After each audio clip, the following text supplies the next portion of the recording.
I want to talk about Sean Strickland, who used to be, until the UFC 297's main event, the middleweight champion of the world until it was taken by the now South African champion. And for the conservatives who are upset about, you know, Sean Strickland losing and this going to a South African champion, you can have comfort in knowing that it was a white South African champion. So you don't need to feel that disturbed as a Sean Strickland fan. Definitely if you're one of the OG Sean Strickland fans.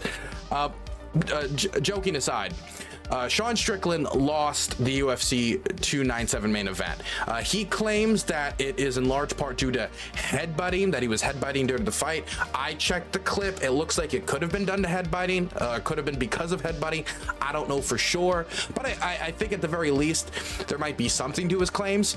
But the person that he was talking to, the person that he fought, he isn't buying it. He responded by saying, "Why don't you cry about it again?" But I'm not interested in the fight itself. I'm not covering the fight itself. I'm not an MMA fight channel. I love combat sports, but I'm not here for that reason today. What I'm here for is the after fight press conference that Sean Strickland had. Oh, not after fight, before fight press conference. I said after fight. Before fight press conference. He was having a press conference to promote the fight. He was saying, hey, go get the fight on pay-per-view.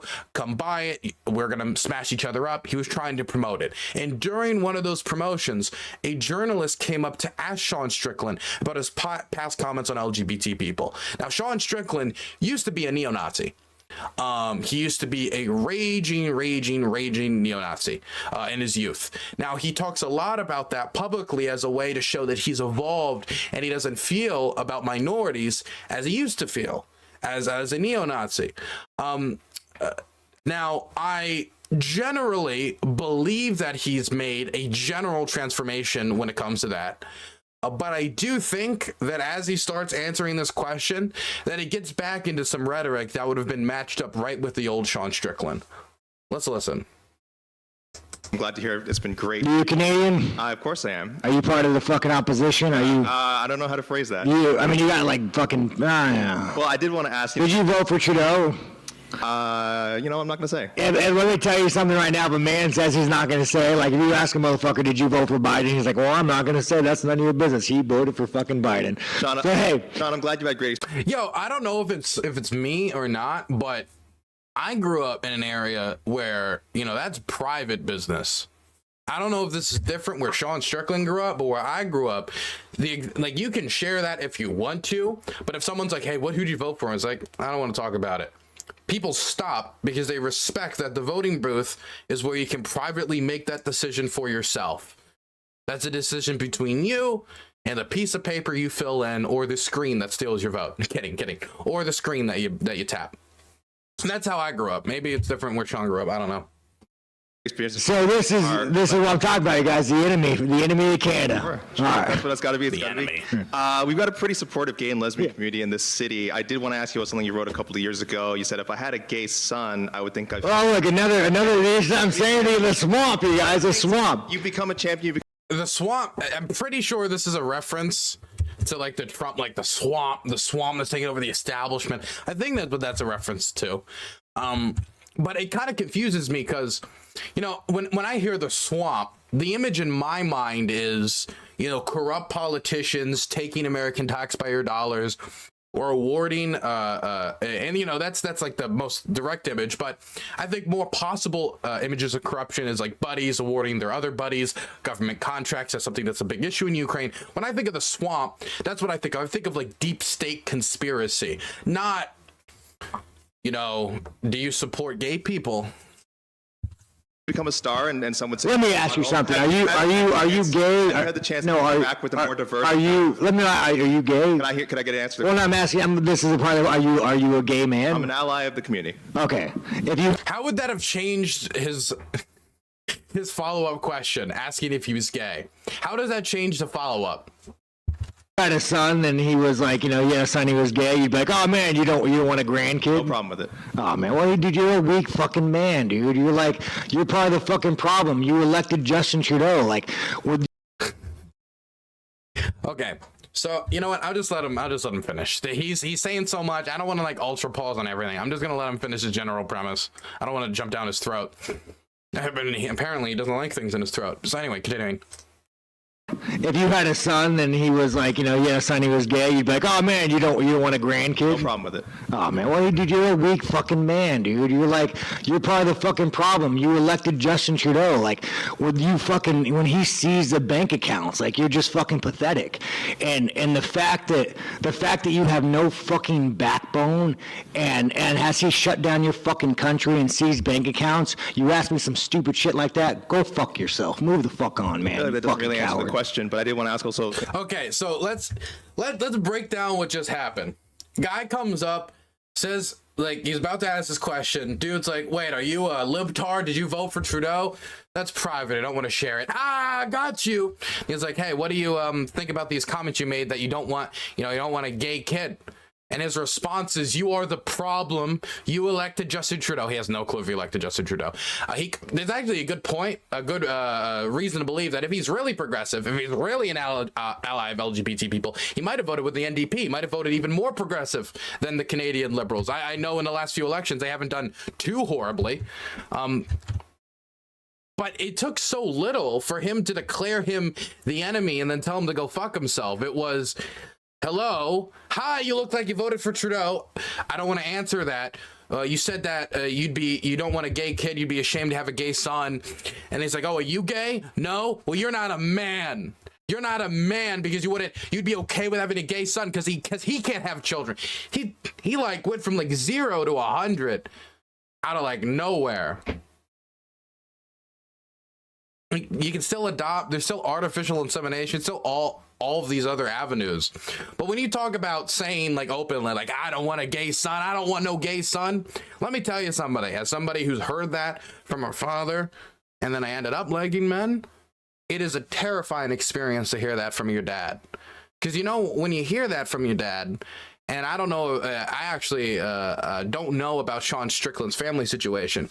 But once you hear that from your dad, or you hear that from your heroes, and I assume there's a lot of kids out there that look at the Sean Strickland like a hero, you really want to start beating that part of yourself down. Like, maybe if I just beat it down enough or ignore it enough, it'll like go away. And then I won't be like that anymore. And I can change that part of me. And what that can lead to is some pretty self-destructive behavior, and children that not sharing with their parents this part of themselves that could be important from a health perspective when it comes to, trying to, practice sex safely, when it comes to, just the rest of their life perspective, when it comes to just basically being happy, being honest about who they are and happy with themselves. So I would not encourage parents to say I'd be very angry if I had a gay kid, or if you'd be okay with a gay kid, you're not a real man. You're fucking with kids, man. You're fucking with these kids. Because these kids are, a lot of these kids, man, and I'm not saying all of them, but there's going to be kids out there, either gay or bisexual. The majority of LGBT people are bisexual, by the way. So I assume that might even be more confusing for a kid. It's like, how am I attracted to both? I thought it was either men or the women. These kids, there's going to be kids attracted to men. Other people their age, of course, but that's just going to happen. And so if that's going to happen, the last thing you want to do is make them feel like shit for being born that way.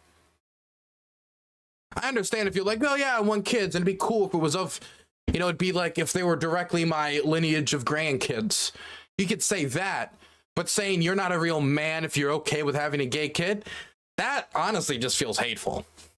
Things you said about the trans community. You said this past October when they announced the Bud Light sponsorship that you'd go so hard on Bud Light in your next fight, they'll have to accept me or denounce me when they know what, and will know what they stand for. Are you this guy's like that. This Canadian's not that Canadian. Are you still going to use your fight time to kind of speak on that? Here's the thing about Bud Light.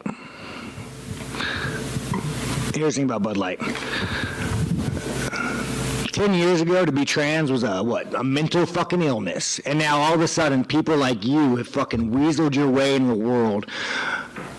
He knows nothing about this reporter. He's just, he wants an enemy. He wants an enemy. He was in fight mode. He wanted to go after someone.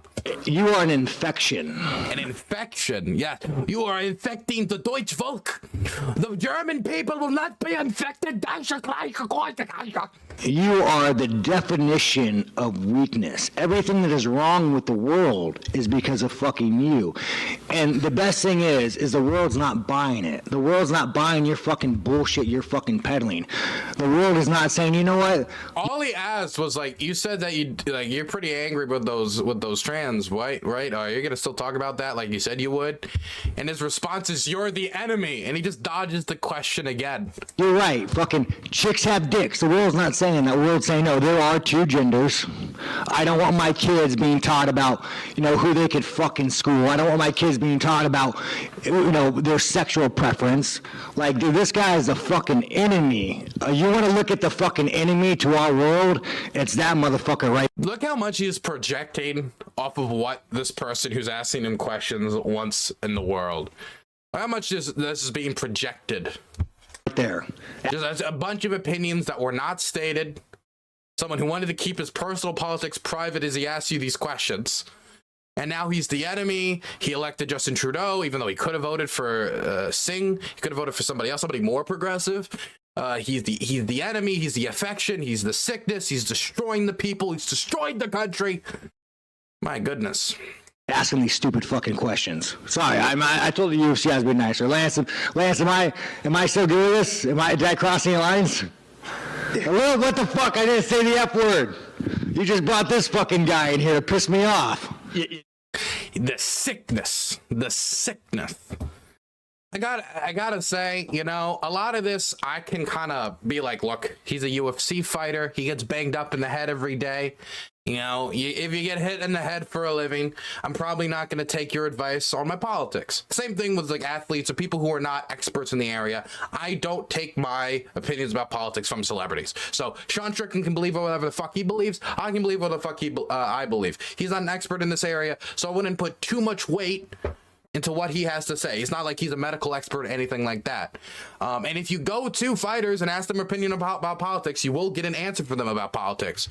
But I do just want to throw out there that when you start talking about people like a sickness, like a disease hurting the nation, this is when you get into really like dehumanizing language. The type of stuff that Sean Strickland said he would distance himself from because he's no longer a Nazi, because he used to be a Nazi. And I try to be pretty generous when it comes to people's ability to reform and get better and do different. If he was up there and all he said was like, yeah, I'm not, I'd hope my kids can have grandchildren. If he said it like, he went out there, was like, I just hope my kids can have grandchildren. I'll accept my kids no matter what, but at the end of the day, I want grandkids. Or if he said, I was raised a certain way, he could say it all these different ways to soften the blow if he wanted to, or try to explain in a way that would be easily understandable. Or he could have even done it brashly, but instead he went to assuming the journalists' intentions, assuming what they believe, assuming who they voted for, and then calling them a sickness and an enemy of the people. I mean, this type of rhetoric is how you dehumanize people, and it's also how you increase the divide in society between people who between the different political spectrums. It's not good. Certainly not good. Dana White's okay with it, though. This is what he had to say about it. And when I say okay with it, he's okay with it being said on the UFC platform. About you obviously give a long leash to your fighters about what they can say when they are up there with a UFC microphone, and you are getting into territory of homophobia, transphobia. Is there? I don't give anybody a leash. Well, I'm saying you. A leash? I'm free speech. Control what people say. Going to tell people what to believe. Going to tell people. I don't fucking tell any other human being what to say, what to think, and there's no leashes on any of them. What is your question? I was asking that question. I'll move on, though. Yeah, probably a good idea. That's ridiculous to say I give somebody a leash. Free speech, brother. People can say whatever they want and they can believe whatever they want. honestly, to be quite frank, I'm okay with this position from the owner of a sports company with a bunch of like athletes, definitely in somewhere like UFC and boxing. I don't want the owner to like manage what every individual fighter can believe or what they do believe, but I would also say, and I would be a little bit hesitant to completely say they can say whatever they want, whenever they want on a UFC platform, especially when you're dealing with somebody who did used to be a Nazi. I'm not saying that he can't go up there and say, I voted for Trump. But there is a leash. Whether he wants to say there is a leash or not, there is a leash. If somebody went in the middle of a UFC octagon arena and was like, Holocaust, more like fake-acost, I think there's a good chance they'd probably not be invited back for more fights. That's all I'm saying. I think there's a limit. There's always a limit to this. There is a limit to this. But I do think keeping that leash extremely loose is generally the right way to go. Again, I don't think people should be going to the UFC for their political opinions. So if you're looking for UFC fighters, people who get hit in the head for a living, for their takes on the burning geopolitical issues of today, I think there's a problem with you and who you're going for your political opinions, who you respect and don't respect when it comes to opinions on extremely complex issues that affect the lives of millions of people to billions of people around the globe. So I have no problem with them doing this. I have no problem with the UFC having this long leash, but I also just want to say Sean Strickland's rhetoric was still pretty gross. I also want to say he did lose, so it seems like karma has a way of working around. And lastly, I hope Sean Strickland, Sean Strickland's actually a funny guy, and it really sucks to hear things like this because I watch Sean Strickland interviews and that shit can be actually legitimately funny at times. I kind of feel about Sean Strickland similarly how I feel about Tyson Fury. It's beautiful to watch him fight. By God, it's beautiful to watch him fight. And it's cool to watch him sing. But God, don't ever ask him what he thinks of any man who wears makeup. Do not ask him what he thinks of any man that looks at other men and says, ooh la la. Do not ask. Do not ask. Do not ask.